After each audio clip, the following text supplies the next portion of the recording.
Coffin Scarcely Used by Colin Watson.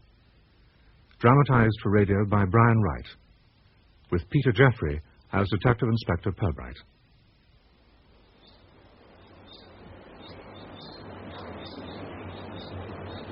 Forasmuch as it both pleased Almighty God of his great mercy to take unto himself the soul of our dear brother Harold Arthur, here departed, we therefore commit his body to the ground.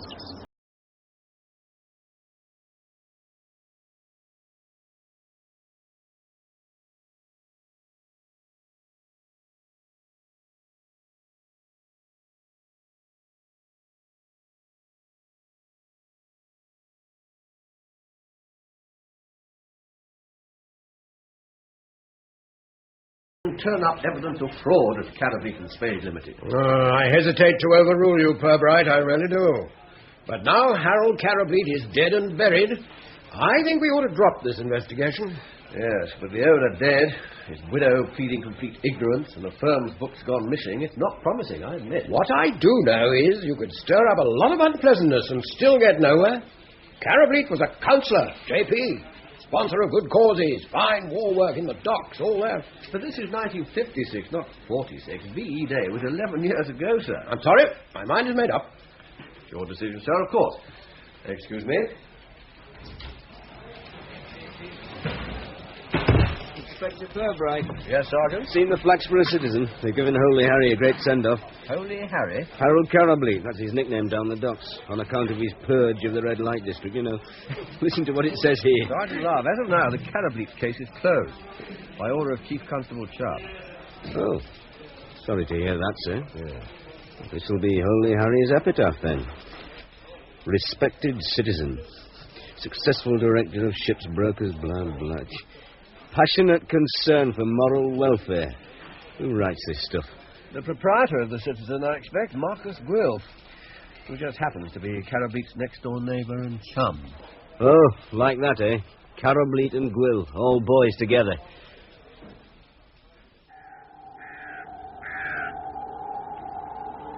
There he is, Constable.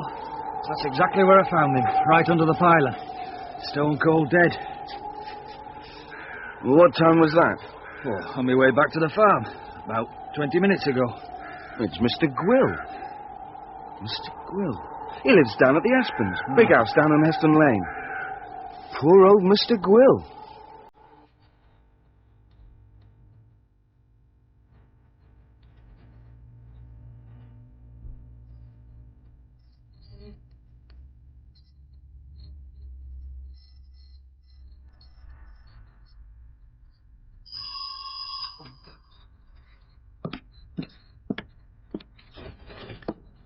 Oh, yes? Good day. I'm P.C. Wilkinson. May I come in for a moment? Oh, Mr. Gwill ain't here, I'm afraid. I know, Mrs. Poole. It's him I've come about. I'm sorry. He's had an accident. Accident? Oh, come in, come in. I knew something was wrong. The door wasn't locked when I came back this morning. I've been over to my sister's for the night, you see, and his bed weren't slept in neither. I knew I shouldn't have left him alone last night. Oh, excuse me, I'll just turn this off. What happened? I'm afraid Mr. Gwill is dead. Oh, I shouldn't have left him. I shouldn't. Now, don't upset yourself, Mrs. Poole. Would you happen to know the name of your employer's next of kin? I need to make a phone call. I'm sorry to bother you at your place of work, Mr. Lynch, but I have to inform you that we'll require a formal identification of your uncle's body later today. Oh, yes, of course, Inspector. As editor of the Citizen, I suppose you saw quite a lot of each other. Every day, usually. See, what I'm looking for, Mr. Lynch, is an explanation of why your uncle, Mr. Marcus Gwill, went out last night. He fancied a little walk across the fields, do you imagine? In his slippers? In December? Yeah, that is curious, isn't it? In here, Inspector.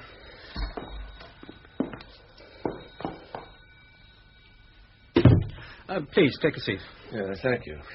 If I had occasion to walk down the drive of the Aspens and cross Heston Lane and then climb a railing and go 20 yards over a field before apparently clambering up an electricity pylon, I really believe I'd put my boots on first.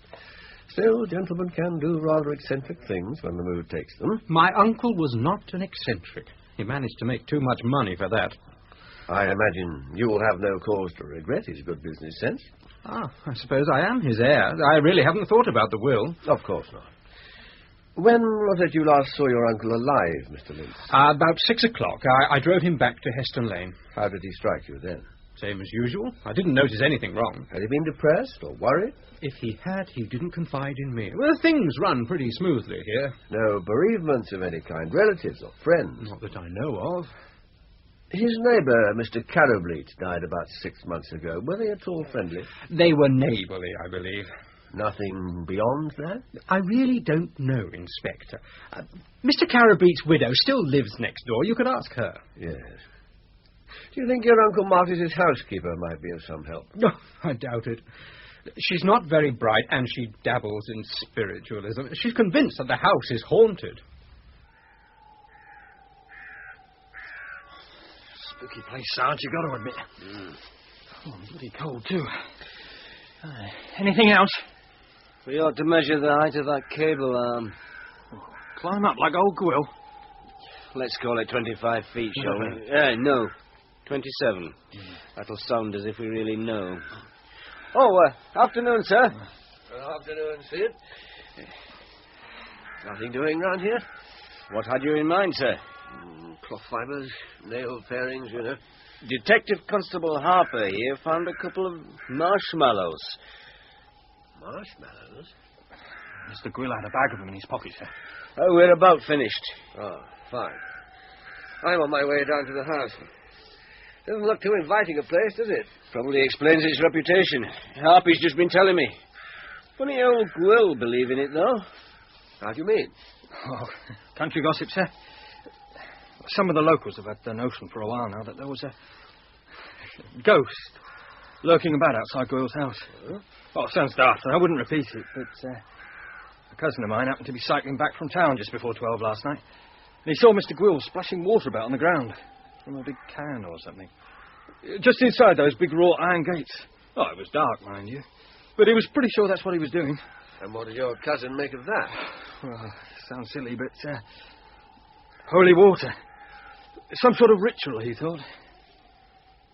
Poor Mr. Gwill was being pestered, sir. And that's the top and bottom of it. Pestered? By whom, Mrs. Poole? Well, no one you could lay your hands on, sir. But there are such things, although they take a bit of understanding. Well, how did this pestering affect Mr. Gwill? He was very unsettled, sir, and he'd always been a quiet sort. Dignified, you know. Yes. So it showed. When did you first notice this influence? Oh, I can tell you to the day. It all started a month after Mr. Carrowbleat next door was put in his grave. I understand they were friends. Oh, please, sir, I don't want to talk about it anymore. What is it you're frightened of, Mrs. Poole? Well, nothing. Not now. I think it's over, but I don't want to talk about it. Tell me, did Mr. Gwill have any regular visitors of an evening? Well, only the people you'd expect. Mr. Lynch sometimes, but not for meals. Dr. Hilliard, his doctor, came. Was Mr. Gwill having treatment? No, not as far as I know. The doctor came to dinner, usually. Aye. And Mr. Gloss, occasionally, the solicitor gentleman. Mm. Sometimes I'd serve for him, the doctor, and, yes, Mr. Bradlaugh, the builder, and, you know. Undertaker, yes, I know. So those three gentlemen were personal as well as professional friends. Mr. Bradlaugh, Dr. Hilliard, and... Mr. Gloss. Yes, sir. Yes. I wonder if you mind very much by taking a quick look round the house. Oh, you're the police. You're welcome to say what you've a mind to. Mr. Gloss, I'm astounded. I really am. If you have reason to suspect that a crime has been committed, your duty is to help the police in whatever way you can. My dear Chief Constable, that is just the point. The situation is such that I can give precious little information. That is why I've taken the liberty of calling on you privately at your home. As a solicitor, I am perfectly well aware of what citizens are supposed to do, and how seldom they do it, and how little the police can do to make them. Look here, sir, let's not beat about the bush. My lunch is waiting. You suppose Marcus Gwill to have been murdered. Is that it? It is. Oh, but that's absurd. I am Mr. Gwill's solicitor. Surely it carries some weight. I tell you that he was not without enemies. Well, few of us are. I might also add, my motives for approaching you are not entirely altruistic.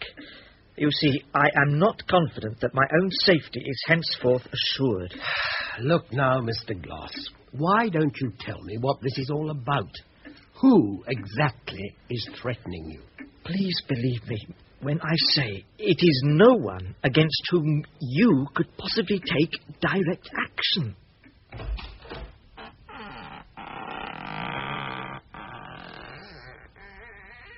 Mr. Gwill's study. Yes. Not what you might call a cosy room. Her next door seemed to think so. Ah. Mrs. Carableet was also a friend. I can't say. She visited once a week, and not for dinner. Well, if she came in here, perhaps it was partly for business reasons. I don't know why she came. I kept out of the way. Yes, well, I'll ask her myself. You won't find her in. She went off in a taxi yesterday morning. Yes, thank you, Mrs. Poole. Well, that's mostly newspaper stuff there. Yes, what are all these? You look like adverts from the Citizen. Yes, I know. Was Mr. Gwill interested in buying and selling antique furniture? Not especially. That's very odd. Will they be bringing him home, sir? Not if you don't want that. And certainly not today. A post-mortem examination has to be made. Here's the post-mortem report, Sarge. Thanks, Wilkes. You're good on the local knobs. What do you know about old Gwill? Kept very much to himself. Nobody liked him much. Time of death, 12:10. Just after midnight. It's got to be ghosts. Dear old Lord. What? Left palm exhibited a transverse burn 3/4 of an inch wide and 3 inches long. On palm of right hand, a burn mark, star or flower shape. Clearly defined, approximately 2.5 inches in diameter. What have you got there, Sergeant? Autopsy results, sir. Any news on the Heston Lane ghostie? I wouldn't write him off yet. Now, don't go, Wilkes. Let me see that report. Sir, P.C. Wilkinson was just saying nobody liked Gwill. I do like a big field of suspects. You're not saying it's murder? Well, if I had any doubt, this bit here about the marshmallows would convince me. Teeth caked with the stuff, apparently. Sir, the report confirms he was electrocuted. Yes, he was, but I've never encountered a suicide who's been in the mood for confectionery at the last moment. And I've yet to find a man of Gwill's age who can clamber up pylons in the middle of the night with his mouth full of sticky marshmallows. No injury or mark on body apart from burns. Well, how the hell could he have fallen there? But he had to be up there, or he couldn't have been electrocuted. I wonder. Tell me, do the electricity board decorate their pylons with ornamental stars or flowers these days?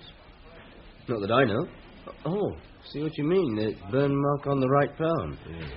But where, if not at the pylon?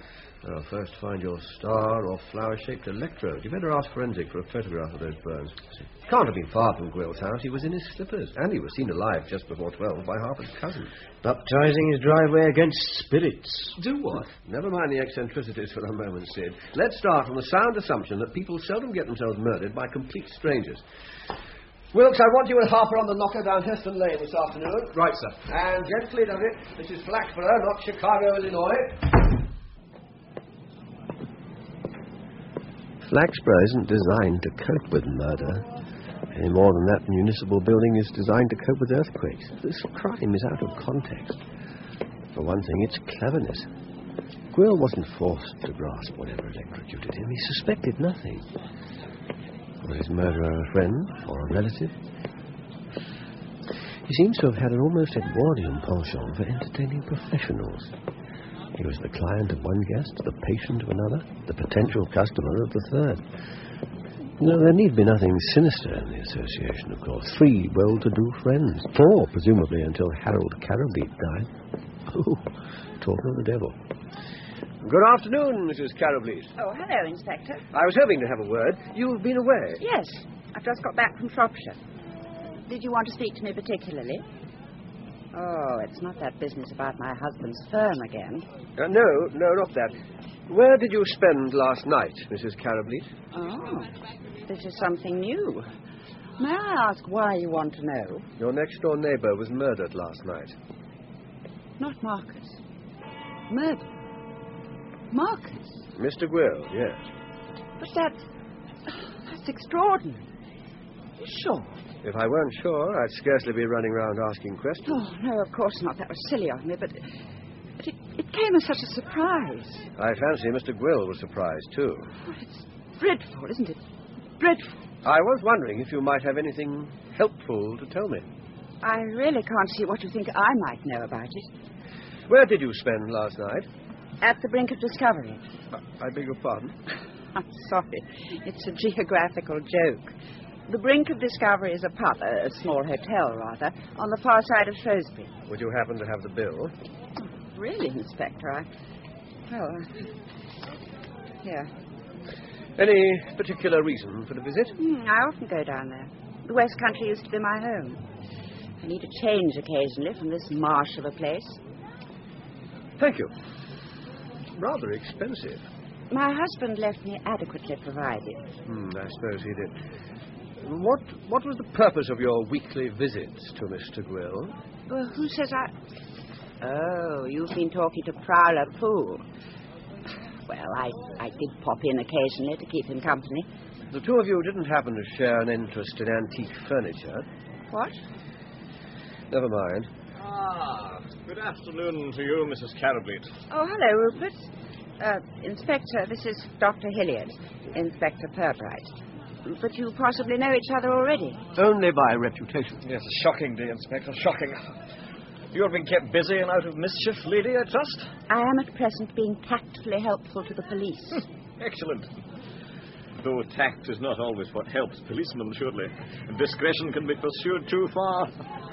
Yes, Inspector? I'm sure your patient would not take anything too far. My patient? Oh, forgive me. It was the late Mr. Carrowbeat you attended, not his wife, wasn't it? Aye, God rest his soul. It's God rest Marcus Gwill's soul now, Doctor. Well, as to that, lady, this sentiment does you credit. It does indeed. I gather you were a friend of Mr. Gwill's. He was a patient of mine, and a very careful man. He'd need to be. You hear that for the wee buddy? Oh, for heaven's sake, drop that phony Scottishry, Rupert. Well, I must be getting along. I'll come and see you sometime, if I may, Mrs. Carrowbeat. Of course. Bye for now, Doctor. You've got the devil of a nerve showing your face here today. I don't follow you. Oh, no? You'll not get away with this, my lovely. Tell that to who it may concern. You can? I don't know what Flaxborough's coming to, Purbright. I blame it on the television. A murder on our hands, that's bad enough. But a professional man, a member of the country club, sitting in my own drawing room and begging me for police protection. Police protection? You couldn't give it to him, of course. Of course not. That sort of thing isn't available on demand, just like that. I've seen Gloss in court. He wouldn't frighten easily. I'll have a word with him later on, sir.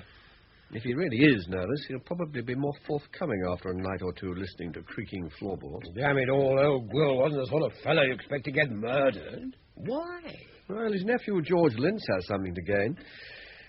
And then there's a rather curious relationship between Gwill and the Carrowbeat woman. Good Lord, old Gwill, the world's gone mad. You remember the Carrowbeat affair, sir? Now, you're not dragging that old case up. It's rather dragged itself up.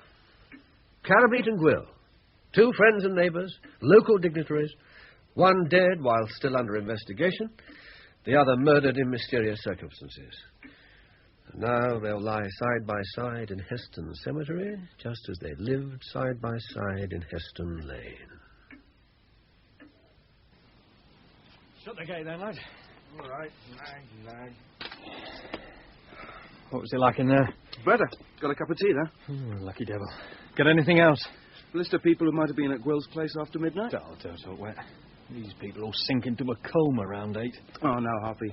The nice lady just told me her daughter was out at a dance or something, and she was so scared she'd come back ruined. Every time she heard anyone come from town, she popped down to the gate to see if it was the daughter. Who exactly did she see? Morris Hoylake on bicycle. That's my cousin. Purbright knows already. Girl in hurry wearing fur-trimmed coat. Dr. Hilliard, well-off man in Trubby hat who visited Mr. Gwill regular. Lady with... All right. I've got one old insomniac who remembers a black van driving by. Nearly ran over a pussycat or so, she says. Round about midnight. She thinks it came back towards town later. Well, to finish off the cat, obviously. How many more houses to do? A dozen or so. Sexton Blake never did it like this.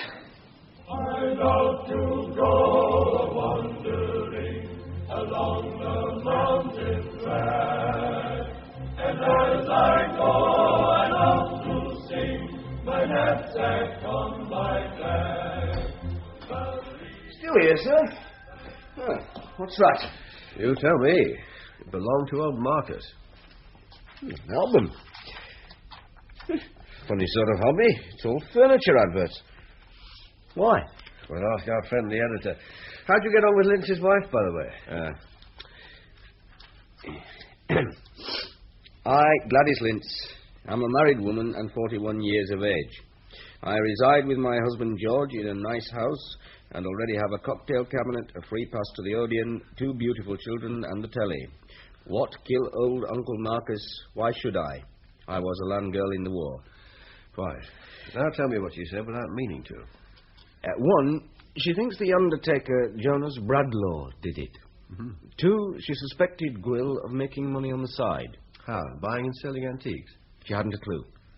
Any reason why she didn't like old Nab Bradlaugh? Well, she said it was Gwill who didn't like him.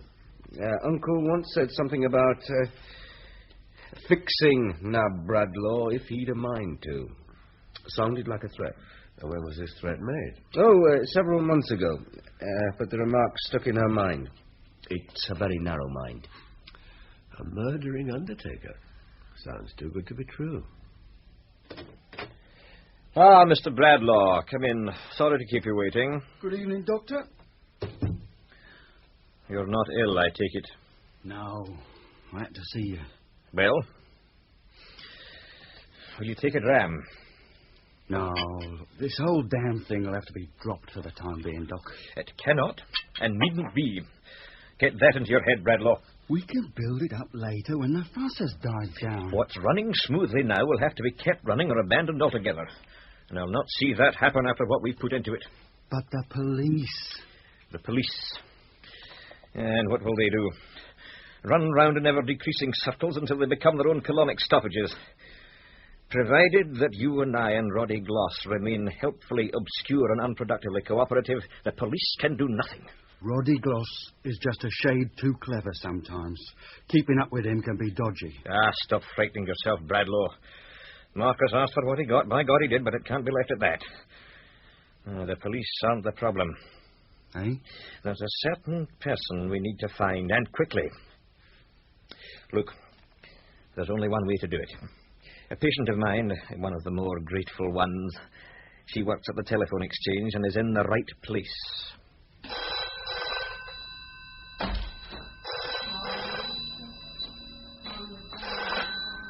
Flaxborough 241. Oh, darling, I'm glad you rang.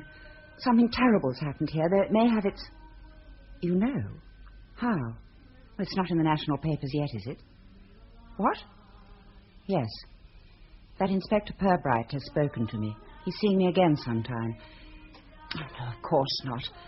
I'll act like a cat, though the very idea makes me... Ugh. Oh, yes, I miss you, too. But we'd better not visit for a while. It's not safe. Shall I get in touch with them? Hilliard's been making innuendos. No, all right.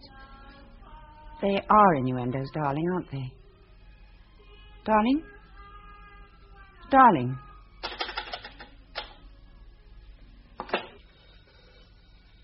Here. This statement should save time for both of us, Inspector. Very thoughtful of you, Mr. Lynch. Yes, this is all rather terrible. I felt sure it was suicide.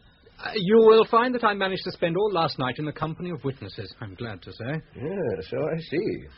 I can't imagine any more respectable midnight occupation than playing chess with an undertaker. Perhaps if you just sign this, sir. Now, it's press day tomorrow, and I'm very busy, as you can see. There are no more questions, I presume? Only this, sir. This? It's my uncle's, isn't it? Yes, an album of small ads. Doesn't make much sense to us. No. Matter of fact, I've been rather puzzled about these myself. I came across them some months ago. Is there anything peculiar about the adverts themselves? Well, not exactly commoner garden offers. Antiques aren't in my line. Were they in Mr. Gwill's? Not to my knowledge. That's what puzzled me. Look, we'd better have young House up here. He handles the advertising. Incidentally, this week's edition, can my reporter include an official police statement in his account of Uncle's death? Oh, House, can you spare a moment? Your paper can use all the facts as you know them, Mr. Lynch. But I'd like you to add this, though. Say the police are anxious to hear from anyone who was out in the Heston Lane area on Monday night after 11:30. We'd also like a word with the driver of a black van. Went up from town just before 12, returned about half an hour later. Right, I'll make a note of that. House, this is Inspector Purbright. Evening, sir. It's to do with Mr. Gwill. Sir? Can you identify the small ads in this album? These? They're all for sales that Mr. Well brought in himself. None of the ordinary ads have letters as well as figures in the box references. We used to sort out the replies and put them directly through to the boss. Were those his instructions? They were. There's 4 new ones for this edition. He gave them in before... Yes, quite. Similar sorts of antique items? Identical, now you come to mention it. Antique lampstands, a tankard, sideboard. Why do you suppose Mr. Gwill was putting these adverts in the paper? Did you never wonder? Well, I thought perhaps he had a friend in the second-hand trade. You've no idea who this other person might have been? No. And I presume you never saw the replies? Me? No. Mr. Gwill never left them lying about. I'd be obliged if you and Mr. Lynch would make certain all the replies from the new adverts are given direct to me. Sir. As you wish. Don't allow them out of your hands. I think that may be important. Telephone me as soon as anything arrives. And now I'll let you put your paper to bed and away to mine. Thank you, gentlemen. The inquest has been postponed, I take it? Yes, but you can go ahead with the funeral arrangements now. I've already spoken to Mr. Bradlaugh. Yes, I expect you have.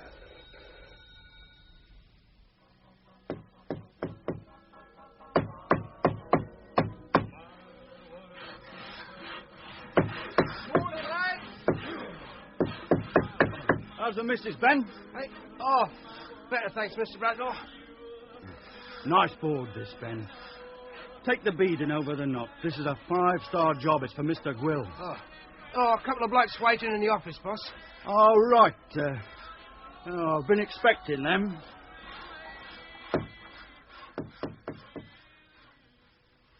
So now, you were definitely with George Lynch all Monday night, say 9 till 2? First at the country club and then back here. Oh, yes. Except when he was out in the yard, of course. In the yard? He wanted some air, he said. He went out and I just fell fast asleep. And he had to wake me up to get in again. Oh, it's bloody tiring, playing chess. Yeah, so you don't know how long he was out? Not really. Well, it can't have been long. Too cold. Was his car outside? No. We come back in my van. You're not suggesting. Well, now you see what nasty people policemen can be. You visited Gwill pretty regularly, didn't you? Now and again. Yeah, he didn't play chess, I suppose. Of course, you're in a gripey mood. Anyone would think you suspected me. Why did you go to see him? Just to be sociable. I'm a steady advertiser. He didn't give dinner parties to all his advertisers, surely. Who else went with you? Rodney Gloss was there sometimes. Doc Hilliard, too, occasionally. Doctors and solicitors aren't allowed to advertise, though, are they? True. What about Harold Carableek? Well, what about him? He's dead. Yeah, that's all right. I just wanted a general picture. Oh, anything else you wanted to know? Just 2 things. What other business was old Gwill mixed up in apart from his paper? I haven't the faintest idea. Lastly, then, what was his relationship with Mrs. Carableek? I only know what other people say, and that doesn't signify. Oh, you should hear what some of them hinted about my housekeeper. You need a chaperone to measure a stiff in this town. Very trying for you, Nab. We'll go out through the back if you don't mind. Don't give way like poor old Gloss. Hey, what the hell are you getting at? Who the hell's getting at Gloss? That's the question, Nab.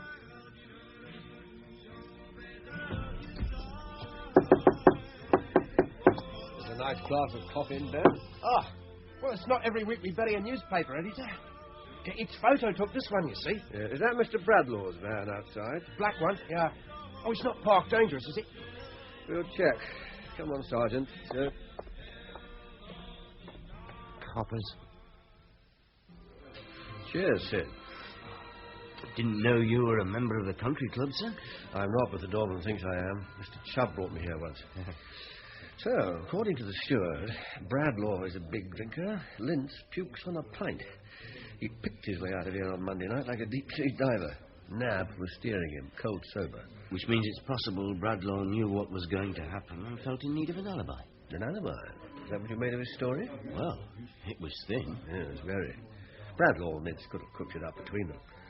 But he was smart enough to leave a hole in his story, notice. The stuff about Lintz in the yard, about falling asleep and so on. Sure his way to put George Lintz under suspicion. Aren't we giving Bradlaw too much credit for cunning? He may not be acting alone. Hilliard was seen in Heston Lane, plus another of Gwill's regular visitors, unnamed. Yeah, that probably means Gloss. But suppose we can prove Nab took his van down there and back. Why should he want to murder Gwill? Well, by the look of his workshop, he can't be so short of trade he has to provide it himself. Whoever did it, we still don't know how it was done, sir. Oh, I think we know more or less how, Sid, but not where. Here, you and Harper take this sketch back to Gwill's place and see what you can find. Pretty. A daffodil. Yeah. The original snapshot from Forensic would frighten the life out of old Mother Poole. This is what Gwill grabbed the other night. Unsuspectingly. You want a metal object, same shape and size, that could have been connected to mains or cable. Weird. Could there be anything in that ghost story? Some kind of ritual? It made a ghost of Gwill quickly enough. I don't know. This is such a complicated crime, Sid. Unnecessarily complicated. Heaving that body up to the pylon would have been too much for one person, surely. Back to Nab's pals Hilliard and Gloss again. Yes, and also, incidentally, or is it incidental, friends of the late Harold Carableet. Is Mrs. Carableet still thick with him, you reckon? I got the impression Hilliard loathed her guts. But there was something between her and Gwill, something she doesn't want revealed. Include her house in the daffodil hunt. Make it sound routine, rather dull, you know, Mr. Policeman, Toy Town. It's a sad, cold house, Mr. Love, whether he's there or not. Mr. Gwill, you mean? No, him. You know. Ah. I expect he's at rest now, Mrs. Poole. No, not him. His hair kept growing, you know. You never think of it growing afterwards, do you? No, Mrs. Poole. Afterwards? After they're passed on, Sarge. The next world. Oh, Mrs. Poole, you see this drawing here? Is it a flower? Yes. Tell me, does it remind you of any metal object or fitment around the house? Well, I've seen something like it, but where I can't think. Outside, maybe? Don't think so. By the way, Mrs. Poole, where is your electric meter? In there, under the stairs. It was only read last week. Just checking the fuses. This the light switch, is it? Yeah. Faraday must have installed this lot. Right. Bit short on power points. Reel of wire here, Sarge. Bell wire. No good for the mains. Come on, it's daffodil time. Scream if you see the ghost. She's been frightened by something, Sarge. That's obvious. She's not the only one. Cosy office you have, Mr. Gloss. It serves. Now, what would you like to know, Inspector? I'd like to know about Mr. Gwill. Marcus Gwill was not altogether of an amenable disposition, Inspector. Tell me, Are you aware of any occupation, any source of income of Mr. Gwill's, apart from his ownership of the Flaxborough Citizen Printing and Publishing Company? The answer must be no, Inspector.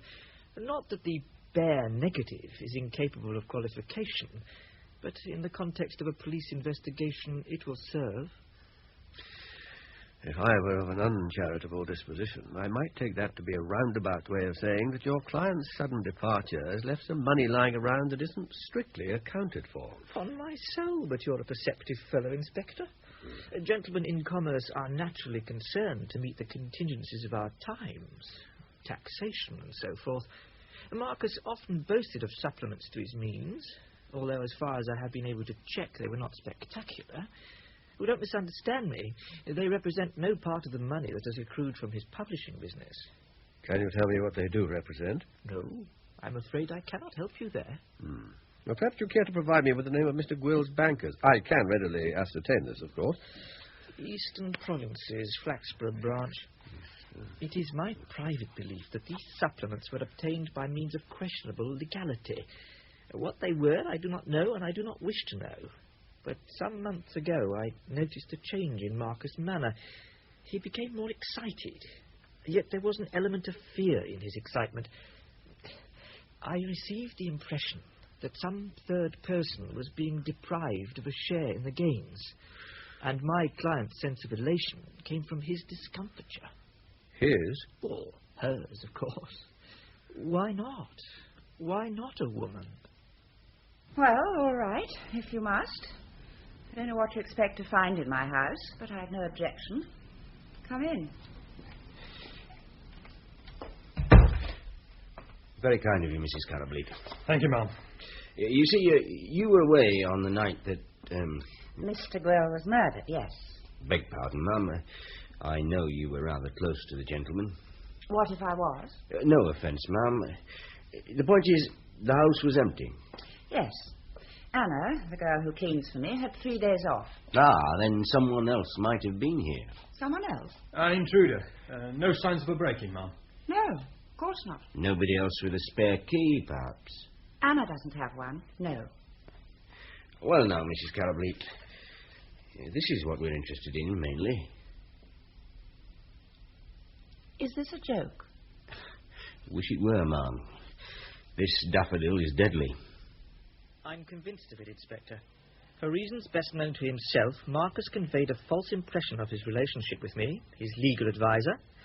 He implied that I had been given custody of monies Marcus had deprived some third party of. But why should Mr. Gwill imply such a thing? To forestall any direct or violent attempt to recover the said monies, perhaps. As it turns out, the rules did not save him from the revenge of this unknown person, his or hers, as the case may be. And you? Do you still feel yourself under threat? Oh, yes. I ask you to believe that, if nothing else. I'll bear it in mind, Mr. Gloss. Now, I wonder if you care to tell me where you were last Monday night. Last Monday? Last Monday? The night Gwill died. Ah, curiously enough, Inspector, I spent Monday evening at the home of Marcus Gwill and stayed until after he was dead. I see. Would you think me facetious if I were to ask if you killed him? Not at all. A very proper question in the circumstances. But I'm afraid my answer will not help you very much. It is no. I rather thought you'd say that, sir. All the same, I really must take a statement after what you've just said. Naturally. In fact, I have given the matter some thought. Naturally. Off you go then, Mr. Gloss. Late on Monday night, it must have been approximately 11:15, Marcus Gwill telephoned me and intimated that there was a matter of some urgency he wished to discuss. Am I going too fast for you, Inspector? No, thanks. My shorthand's been honed on talkative criminals. Indeed. I left home and walked along Heston Lane. It would be about 11:45 when I arrived at Gwill's house. Another acquaintance was already there in the drawing room, the Scotsman, Dr. Hilliard, whom you probably know. I concluded some sort of conference was intended. Hilliard was seated by the fire, drinking a glass of whisky. Gwill fetched a glass for me. He was an abstainer, you know, but he was chewing, as usual.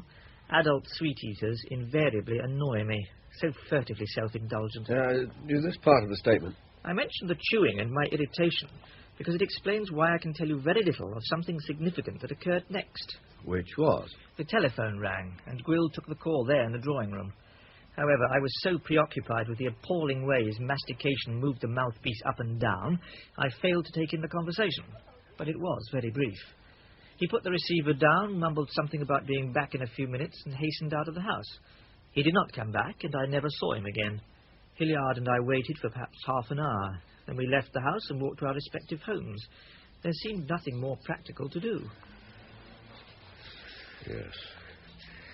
Now, Mr. Gloss, you must be aware that either you or Dr. Hilliard or both should have told us this at once. Of course. Dr. Hilliard left the matter in my hands as his legal advisor. You will wish to see him, no doubt, but I have a signed statement from him here. The delay was occasioned by concern for my own safety and a professional reluctance to reveal confidential information. Very well, Mr. Gloss.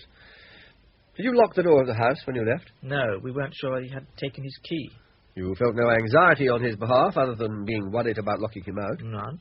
We both took it for granted he was visiting some neighbour or relative, perhaps. You didn't happen to see Mr. George Lintz at or near his uncle's house last Monday night, by any chance? No, as you must have judged from the fact that I made no mention of him in my account of what transpired.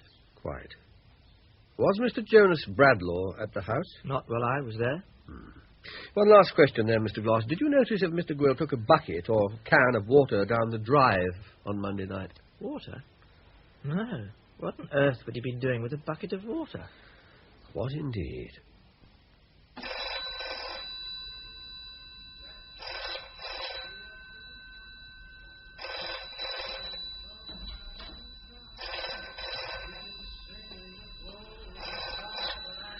Flaxborough 241. Oh, I wasn't expecting you. Sorry, darling, I was in the kitchen. Yes, they came this afternoon. No, not Purbright. Routine. One of those PC plod types. Something silly about daffodil designs and fuse boxes. Look, darling, if you're mixed up in this Marcus affair, I wish you'd tell me.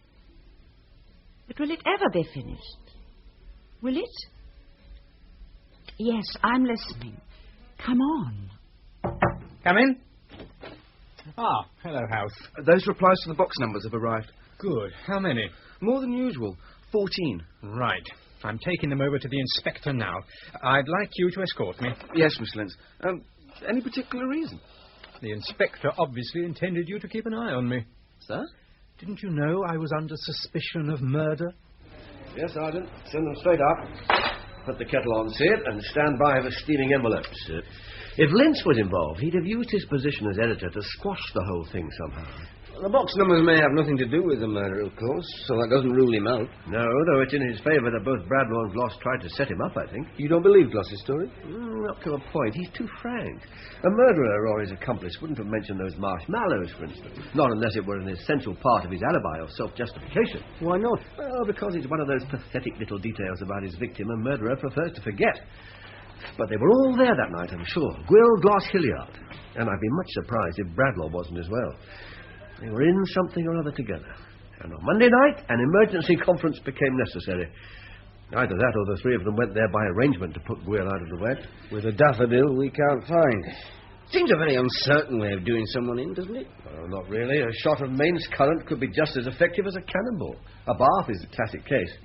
You see, you have to make sure your victim is nicely earthed. Something wrong, sir? No, nothing. Did Operation Daffodil extend to the grounds yesterday? No, it didn't seem... Mr. Lentz, Mr. House, take a seat. Kettle's on. We can have tea and open those letters at the same time. Dear sir, in response to your ad, I shall be pleased to call Tuesday at 7:45 p.m. to see goods as specified, bracket, Japanese antique Newell ebony, and enclose cash entitling me to first refusal of same. If inconvenient, kindly send card. Yours faithfully, H.L. Bird. I wish to inspect goods on Thursday evening at 8 sharp. Deposit herewith. For preference, superior antique lampstand, but will consider Japanese antique. The mahogany antique beach sideboard. Deposit of £8 enclosed. Yours respectfully, Herbert Stamper. Quite a social register. 2 councillors, an alderman, retailers, estate agents, a dealer in farm machinery. 1 or 2 hiding behind false names, apparently, but pretty half-hearted deceptions, and most of the addresses are real enough. It's curious. I'd never have suspected some of them of an interest in antiques, I must say. The money side's a bit odd, too. Yes, indeed, always £8. Anyhow, I've tabulated the 14 replies here. You can reseal the money and letters in the envelopes and return them to their postbox, Mr. House. I suppose someone calls for them. Well, ask your staff to hand them over in the usual way and make a note of whoever it was. Well, I think that's all, gentlemen. Well, the sooner this thing is solved, the better. I'm very grateful to you for your cooperation, Mr. Lynch. Inspector? I think we're losing a suspect. And gaining 14? Oh, I doubt it. No one puts deposits on things they haven't seen. This antique business of Gwill's, whatever it is shady. These respectable citizens must know that. Yet they pass cash over mostly genuine signatures and under entirely genuine addresses. Why? Suggests confidence, doesn't it? Ah, yes, all right. This means of communication, doing business or whatever, has been used for some time. They trust it. All the time is given her in the evening this week. Notice? 7 till 9. Recognised antique viewing hours, perhaps? What is an antique Japanese newel, for pity's sake? A newel is a post. Something to do with the staircase. Yeah, well, there's quite a number interested in those. An old, flourishing Japanese industry?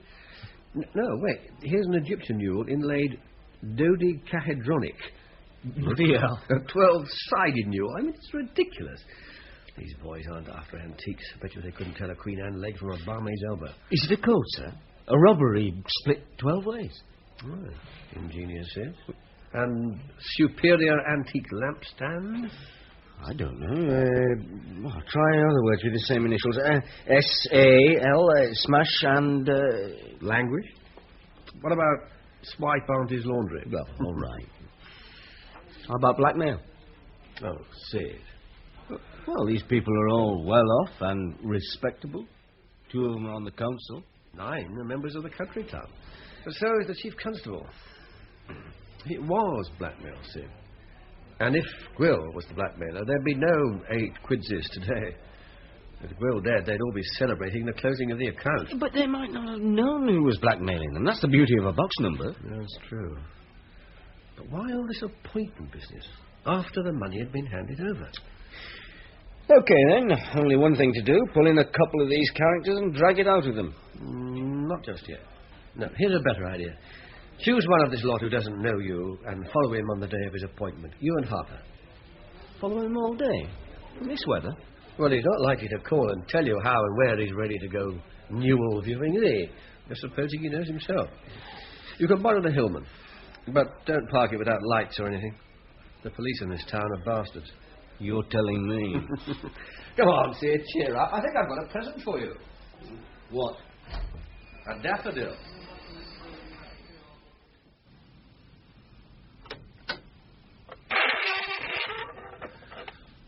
Look here, Sid.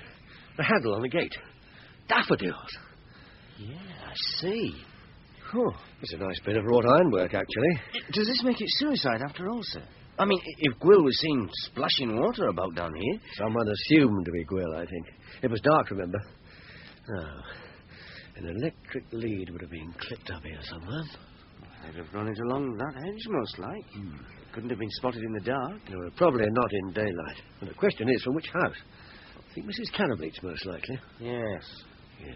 No, Hold on. What's that through the hedge? Look, something yellow. Yeah. Let's see. I can just about... Here we are. Scrap of adhesive tape. Some printing on it. Something well limited. I.O. and TV. Radio shop, I suppose. Yeah. Something DLOW. DLOW. That's got to be Ludlow. Where? Shropshire, Sid. Yeah, rings a bell. Yeah, right. The Widow's Rural Retreat. Right. Time to ask Mrs. C a few more questions, eh? Not quite. We want a few more answers first. Yes. Oh. That's the spot. That's where I saw him the last time. Good morning, Mrs. Poole. Early on it was, just light. He was standing right here. That morning I went to my sister's. Right here, you say? He was never very far away, I think. He'd look out of the window sometimes, and there he was. Well, what was he doing that last time? Fixing up his wireless. To hear what was going on, I suppose. Things don't stop afterwards. No, they don't. That's why the hair keeps growing, I expect. The hair? Yes, Mrs. Poole mentioned it to me yesterday. What hair, Mrs. Poole? Round his face, like. Round his... A beard? Who was it you saw, Mrs. Poole? Who was it? I thought you knew. I thought you understood. Now, look, are you sure it was a man? Absolutely certain? Goodbye, sir. I'll tell Mr. Will you called. Oh. He keeps rather to himself these days. I don't honestly think the poor woman knows what she's talking about, sir. No, Sid, but somebody does.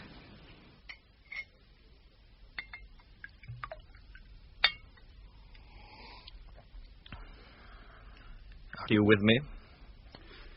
When? Day after tomorrow. What about Gloss? No, we don't want Roddy on a jaunt like this.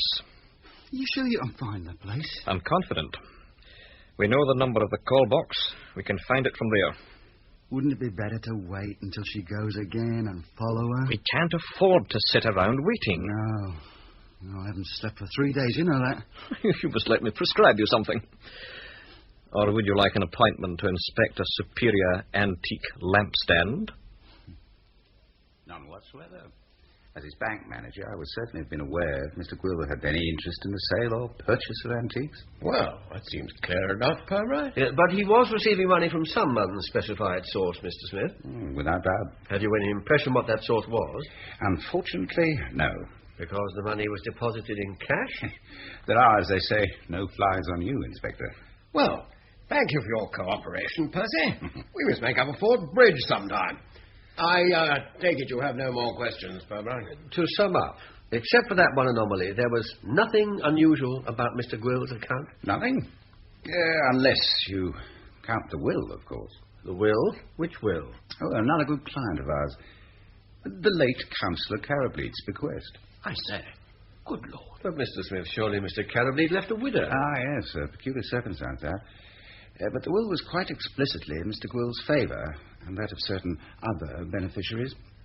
The widow never made a challenge. A matter of, some £18,000. 80? Will away your money over your wife's head? It simply isn't done. Mrs. Carableed presumably had good reason not to contest such a will. Well, there was a substantial sum in insurance for her, I believe. Then there was the house and so forth. As a matter of fact, I expected Carableed to die intestate. Shortly before his illness, he gave me to understand that he'd taken no steps towards making his will. The document itself didn't come to light till some time after his death, actually. Really? How was that? I'm not sure I ought to tell you. You might think I'd been a little remiss. Not all firms are run as punctiliously as banks, you know. It was mislaid. Good gracious. By Messrs. Gloss, Posset and Gloss, solicitors? Strictly between ourselves. Yes. Do try to keep a charitable view of these people, Purbright. Until you know the worst, of course. These are highly respected Flaxborough citizens. Well, you never know. I may find the villains of the piece lurking in Shropshire. But it's fairly clear that Carableed's will, Gloss, and the undertaker Bradlaugh were originally concerned together in some enterprise which, if I'm not mistaken, was not strictly legal. Carableed's widow may or may not have been a party to that. The chain of events that began with her husband's death now looks, to say the least, somewhat disquieting. A death, you remember, that passed off quickly with a respectable certificate, a quiet funeral, and not a single question asked. Perhaps it's time to start asking, sir. Oh, good Lord, Purbright. Not another murder. Well, I don't know. There seems to be a sudden abundance of motive. 4 problems. A mysterious Shropshire retreat, a ghost with a beard, an unchallenged will worth 18,000, and an illegal source of income worth risking 4 or 5 professional careers. Solve one, the rest will follow. Police work isn't what it was.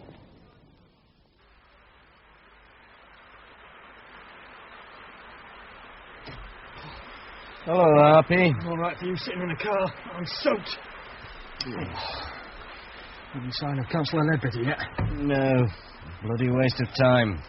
3 hours I've spent outside this house today. I'd known a Flaxborough butcher would be leading a boring, regular, homely life. Hey, how much you bet me it's antiques after all? With standard 8 quid deposits and weird offers like Japanese mules. Never. What was Ledbetter's letter say he was after? Appointment for 7:15. Pewter antique tankard. You mean antique pewter tankard? Do I? Yeah. Well, that's how it was in the advert. The army way. No, Sarge. That would be tankard, antique, pewter. You're right. No, there's a funny thing.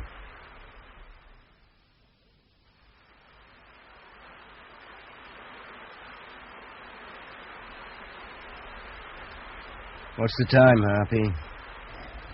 Nearly 7, Sarge. Look, here comes Ledbetter. Tally-ho. Stand by to go after him if he doesn't take his car. It's all right, he's making straight for it. Shut the heat on, Sarge, I'm frozen.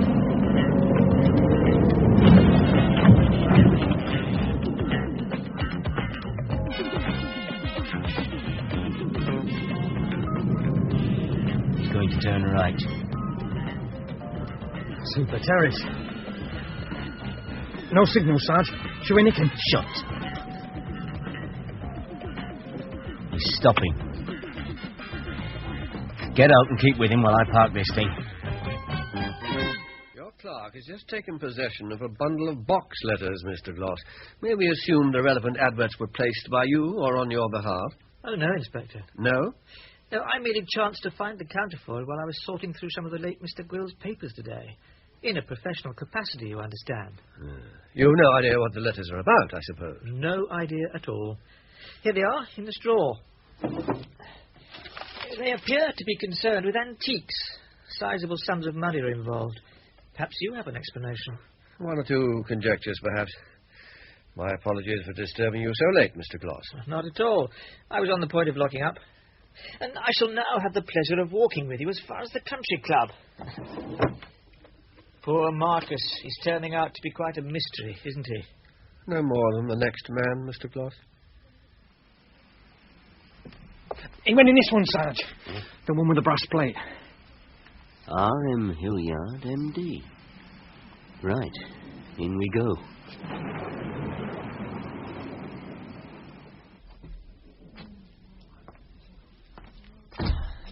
Fine old houses, these. Yeah, have a look who's in the waiting room.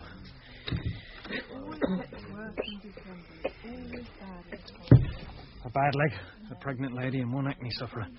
But no Ledbetter. Stay here and look ill. I'm going to explore upstairs. Without a warrant? You don't need a warrant to look at pewter antique tankards.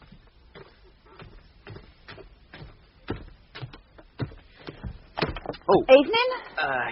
Excuse me. Oh, not that way, love. That's the ladies' cubicles. Next entrance on the left. Mustn't mess up the system, eh? Hey. Mess up the system.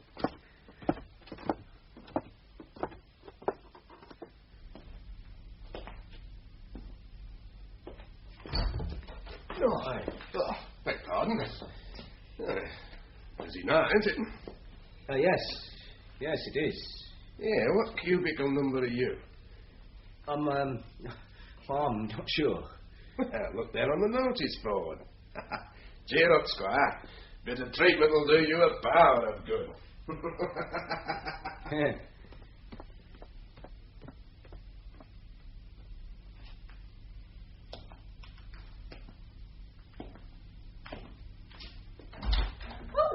Oh, excuse me, miss.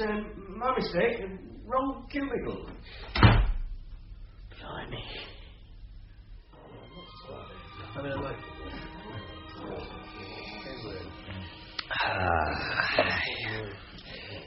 The perfect end to an awful day. Half Flaxborough seems to have influenza. Rupert, I'm trying to talk to Yes, you. I heard you. The man Purbright is breathing down our necks, all right. All right, we'll suspend the schedules for a couple of weeks if it makes you feel any better. But tomorrow's trip goes ahead as planned. I hope you know what you're doing. Yes, well, let's drink to that. Same again, please, John. What time are you leaving? Nab's bringing the van round at 6. This really must be the last. My wife is waiting. Will you walk home with me? Oh, a scared Sassenach is a wonder to behold.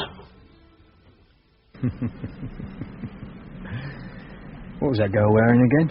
Or rather, what wasn't she wearing, Sarge? Okay, joke's over. She wasn't any antique at any rate. Not a pewter tankard, Japanese mule, or mahogany and beech sideboard in sight. Some sort of clinic.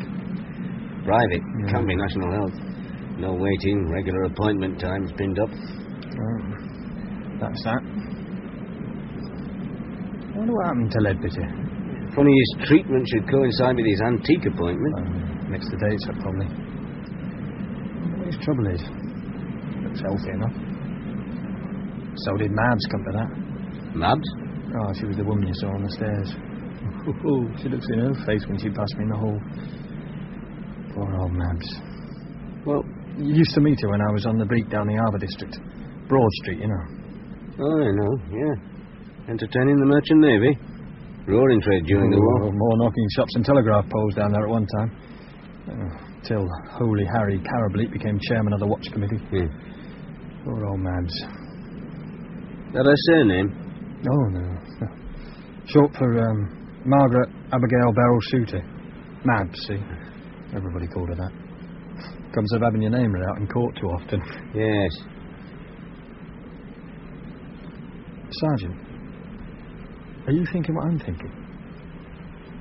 I think I am. I don't believe it. Good old Sid. Bright pink he was, sir. All right. And was your cubicle lady a superior antique lampstand or a Japanese antique mule? Well, she wasn't a mahogany and beech sideboard, anyway. Bloody hell, I could kick myself. You'd be staring me in the face on that notice board. 715 EL, Ernie Leadbitter, PAT spells Pat. Alias our friend pewter antique tankard. What I don't understand is, why does it have to be so complicated? Yes. Those arrangements could easily have been made over the phone or something. It wouldn't have been so exciting, Harper. It's often the trimmings, the peephole and password, that sort of thing. There's half the attraction for middle-aged men who dabble in vice. Hilliard Grill & Company knew their best customers would be the respectable married tradesmen and farmers, providing they reassured them with stringent or even melodramatic safeguards. You daren't risk losing your reputation in a small community like this. Is that why Gwill was murdered, do you reckon? A bad mistake if it was, because a whole series of reputations are at risk now, including Flaxborough. Harper, would you feel like logging another hour's overtime? Mrs. Mabel Abigail Beryl Shooter, sir. Exactly.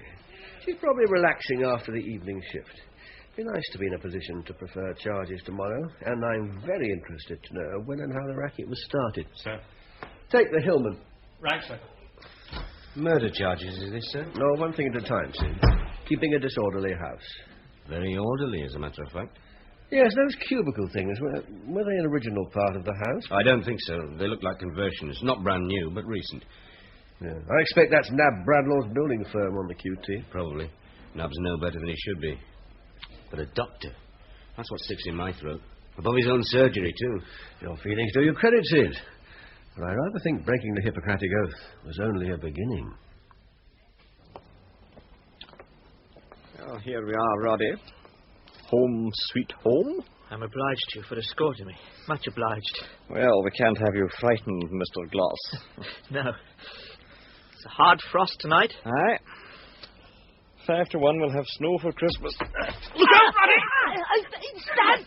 You bastard! Drop it, you...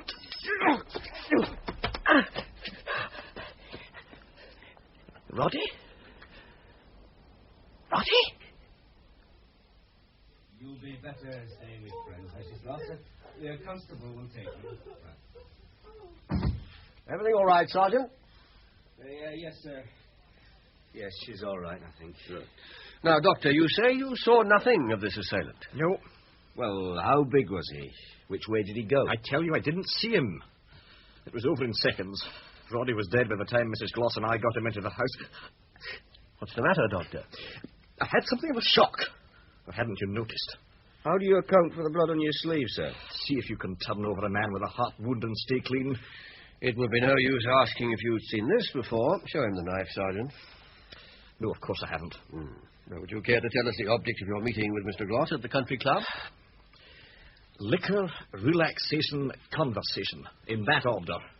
We achieved all three in moderation. Yes, I expect you had a busy surgery this evening, Doctor. My surgery is always busy. Disease is like crime. There is a constant concentration of it in society everywhere. Both will respond to treatment, though. Aye, to a strictly limited degree. Unfortunate, but true. You were doctor in attendance on the late Mr. Carrabeat, were you not? I was. Is this germane to your present inquiries, Inspector? Perhaps, I'm not sure. You signed his death certificate in respect of pneumonia and heart failure. That is so, Doctor? To the best of my recollection. And you have no reason, looking back now, to doubt the accuracy of your findings? None whatever. Now, are there any more questions? I'd quite like to get home. Yes, of course, sir. But first, may I ask you, do you think Mr. Gloss had any enemies, sir? He was a solicitor. The profession does not attract drafts of the milk of human kindness. Do you know of anyone specifically who wished him harm? I can think of no one in particular. Well, good night, Dr. Hilliard, and thank you. You'll find transport waiting outside to take you home. You've got a job to do, I suppose. Good night, Inspector. Oh, what a night, Sid.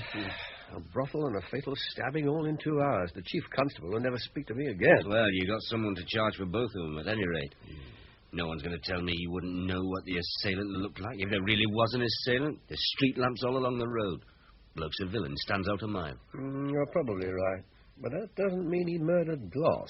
His sleeve was wet with blood. I bet you anything you like, he did Gloss and Gwill. Yeah, well, in that case, we might not be very far wrong in wondering if he had a hand in another little matter earlier on. Harold Carrowblade? Huh. I wondered what you were getting at just now. Stroll on, I'll never trust another doctor again. But wait a minute, though. If he's responsible for that, the Merry Widow could be involved, too. Flaxborough 241. Yes, all right, I'll accept the charge. Darling? What are you doing so close to Flaxborough? Why, I don't understand. I thought we'd agreed that... What? But why shouldn't it be safe for me here? Darling, what's happened? I trust you. Yes, of course I trust you. Yes, all right. Maybe we could meet somewhere by accident. Like strangers, I mean. No, not now. It would look terribly suspicious. Tomorrow. Yes, let's sleep on it. Phone me tomorrow. Yes. I love you, too. Oh, God.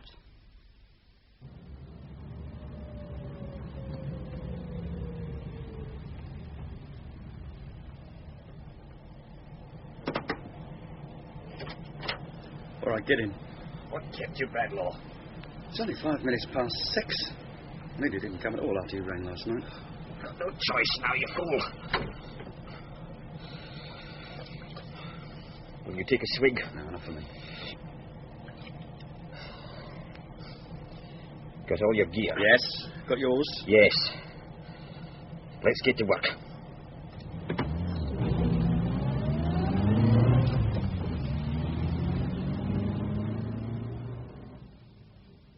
My God, Purbright, I'm glad my retirement's coming up. To think that my wife was on the watch committee with Carrabeat when he was supposed to be clearing up those, you know, those places. And the time. No doubt about it, I suppose. Mrs. Mabel Shooter's made a very full and convincing statement, sir, which a number of her colleagues will support. The watch committee was a cover. Councillor Carrabeat merely tidied up Flaxborough's vice-trade for his own profit and convenience. Damnable, damnable. And I'm not sure this scoundrel Hilliard isn't worse. Shouldn't they have arrested him by now? Well, he'll be here any minute, sir.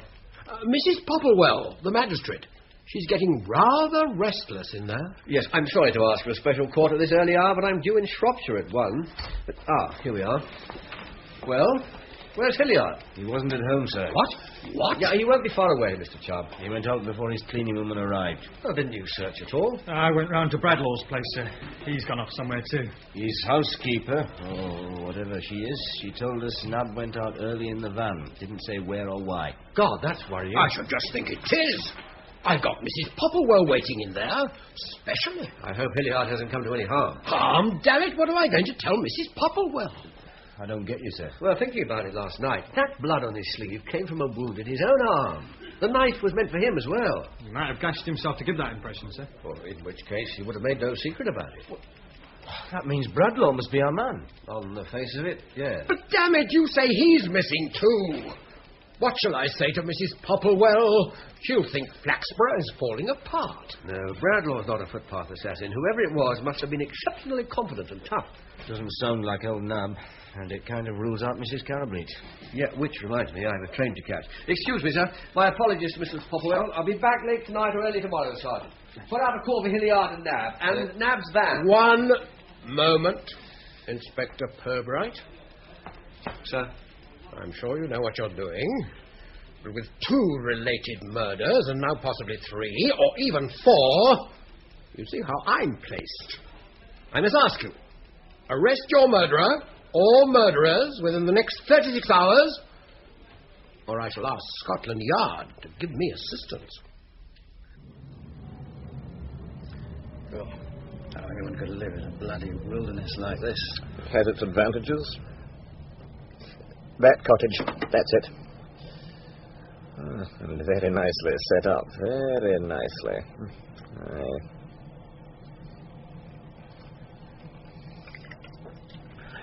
Here, the last wee drop is for you. How can you be sure that's the place? Because we found the call box and eliminated all the other possibilities. The garage door's open. Looks like there's no one in. Pull over into those trees up there and keep an eye on the road. Sound your horn if anyone comes. You can't just walk straight up to him. Might not be safe. I'll take care. If no one's in, what's the point? I've come prepared for all eventualities. The time is past for pretense. I'll take a chance and snoop around.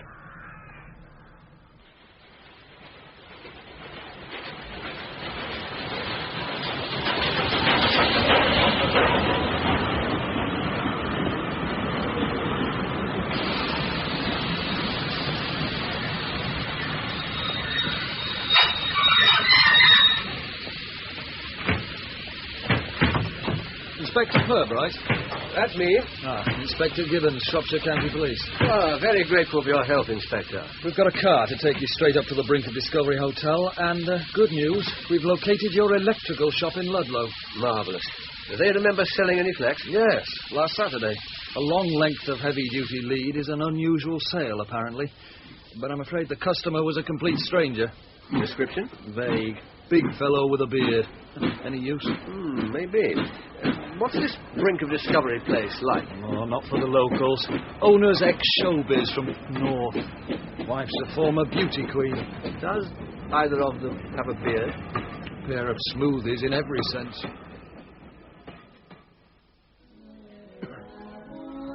Well, it's what we call a gimmick in show business, like echo chambers and crimpy hair and walloping great fat chests and that. Well, the first thing you do is change the name. The Bull, this used to be. I'll give him Bo, I thought. You want something classy and half slush-like that'll go down with the intelligentsia out with one another's missuses. A cut above the Mr. and Mrs. Smith lark. I mean, something that's... Well, talking of that lark, we're interested in a roundabout way in a lady called Mrs. Joan Carableet. She stayed here last Monday night, I believe. Oh, yes, Mr. C. She comes to us quite often. She was actually here last Monday night. Sat here in the bar till gone one. Why, what's she doing here? She's not been... No. How often did she stay? Oh, once or twice a month, since last summer. And always on her own? Well? Well, put it this way. I mean, she was on her own when she was actually here, but she generally pushed off early in the evening and turned up again for breakfast. We were just a blind, I reckon. Still, no skin off my nose. Where did she go? Oh, never found out exactly. Used to take a taxi to, what's it called? Something to do with woods. Woodside. Avery Woodside. I know the sub-postmistress there. Anything like a bit of scandal, she'll know about it. She's a real vocation. To the woods, then? To the woods.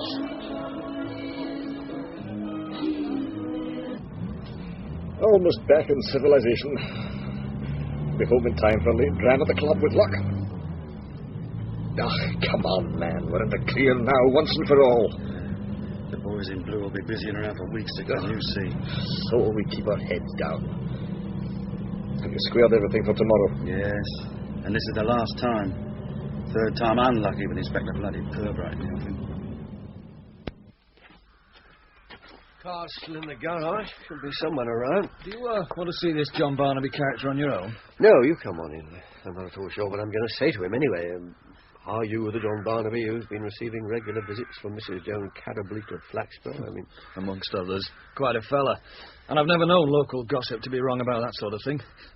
Hello. Door's open. Anyone at home? Hello there. May we come in? See if there's any sign of bearded Barnaby around the garage or garden. I'll just take a little peep inside. Hello? Anyone at home? Hello? Any sign of life outside? No. Place seems empty. Now, this side window here has been forced recently. There's a great tangle of heavy-duty flex in the garage. Yards and yards of it. Yeah, we're getting warmer. I suggest, having reason to suspect and all that, we now take a closer look at things. Starting with the bedroom. Right.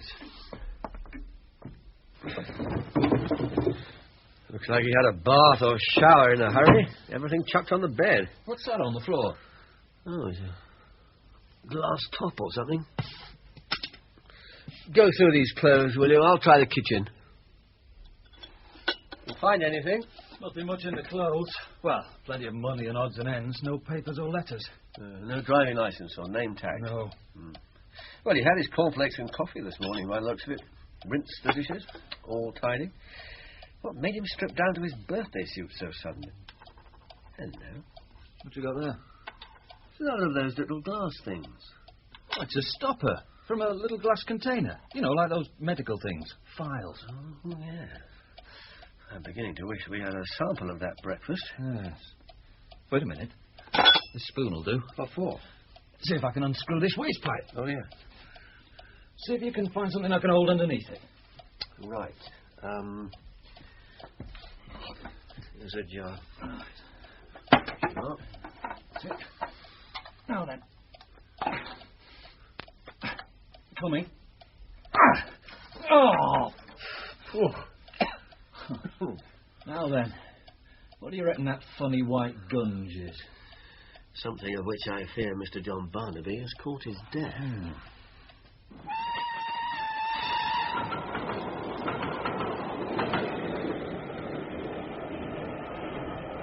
Questions. Re Shropshire. Who is John Barnaby? Was he part of the Catterbleek Empire at Flaxborough? Did he and Mrs. Catterbleek conspire to murder both Gwyll and Gloss? And her husband too, perhaps? Has she now poisoned her lover? Answer, bring in Mrs. Catterbleek for questioning. Questions re Flaxborough. If Gloss, Hilliard and Bradlaugh are working together, why is Bradlaugh the only one to need an alibi for the night of Wyll's death? What's so special about Nab the Undertaker? Answer, he's an undertaker with a van. He does the donkey work, from fixing up cubicles to boxing up coffins. He undertakes.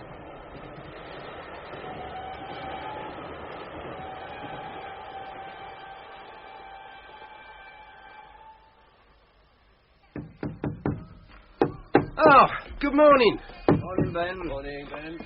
Mr. Bradlaugh about? No, he's down at the crematorium. I tried to get in touch with him several times yesterday. Oh, don't I know it? He was out all day in a van.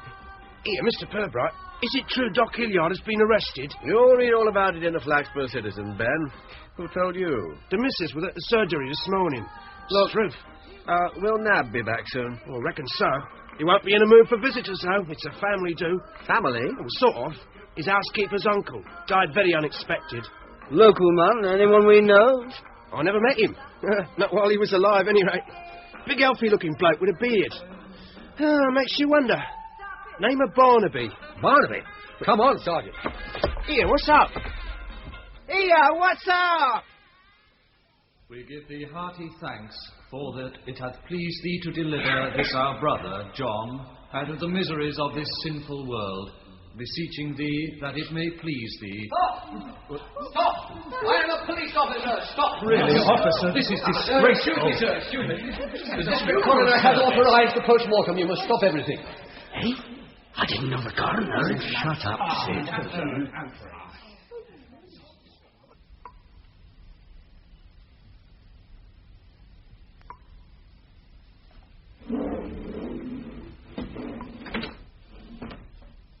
Go on, Nab. Take a good look. It's your trade. Who is he? Him? He's John Barnaby. Joan Carribley took up with him after her old man died.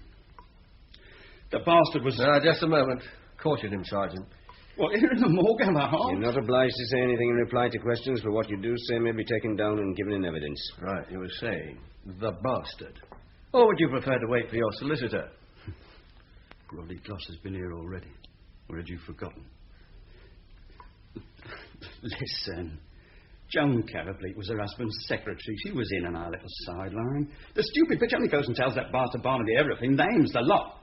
He was blackmailing the four of us, bleeding the whole thing white. We were off our rockers with the worry of it. Well, yes, you would be. That must have been why poor old Will did away with himself. He was driven to it. Oh, and was Gloss driven to it as well?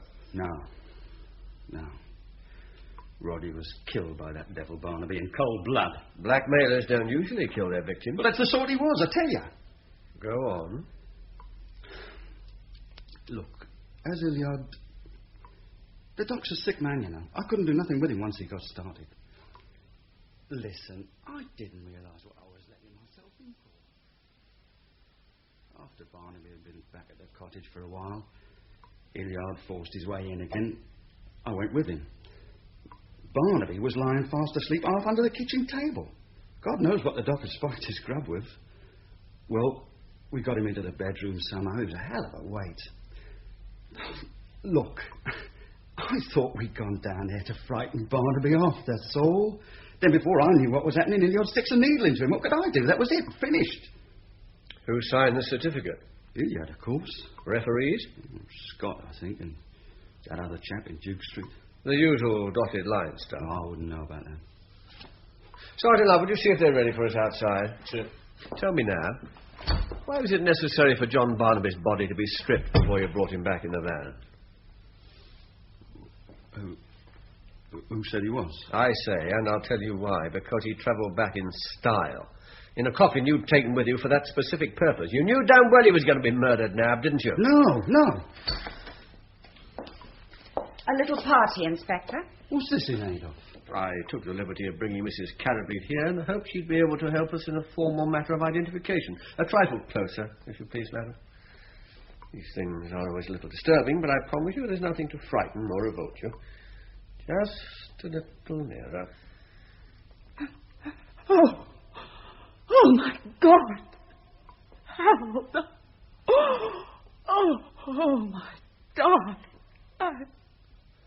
Madam. Oh, God, she's fainted. Don't just stand there, Sid. She's heavy.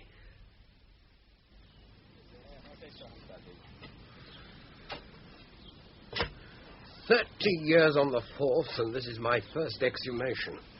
The Flaxborough citizens are going to have a field day next week." Well, hardly a real exhumation, sir. No.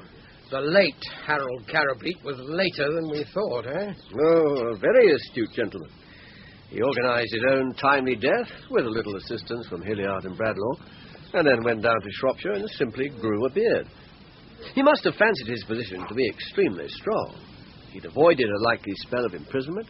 He had a firm hold, or so he thought, on his associates, none of whom would be likely to risk exposure. And his dear wife collected the insurance, the continuing proceeds from his posthumous racket, and spent long weekends with him into the bargain. Coffin just about cleared for lifting, sir. And then the associates became greedy. Gloss forged that will in Gwill's favour, and they cleaned out Barnaby, or to give him his real name, Caddermeat. And neither he nor his wife were in a position to do a thing about it, of course. Damnably unethical business, you know. Abominable. Quite. No, our conspirators underestimated Carrowbeat hopelessly. I mean, he had the nerve to come back to Flaxborough and harass them in person, which accounts for poor old Mrs. Poole's obsessions. She even saw him that Monday fixing up the cable, and someone else saw him sluicing the front drive with water. I'm interested to know how Gwill was lured out there. Oh, they were all lured out, sir. Carrowbeat arranged a meeting at Gwill's to discuss a settlement, then phoned to say he'd hurt his leg and would be obliged if they'd come round to him. Well, Gwill was just unlucky enough to reach the gate first. And the others were lucky because the discharge blew the fuses at Carrowbeat's house.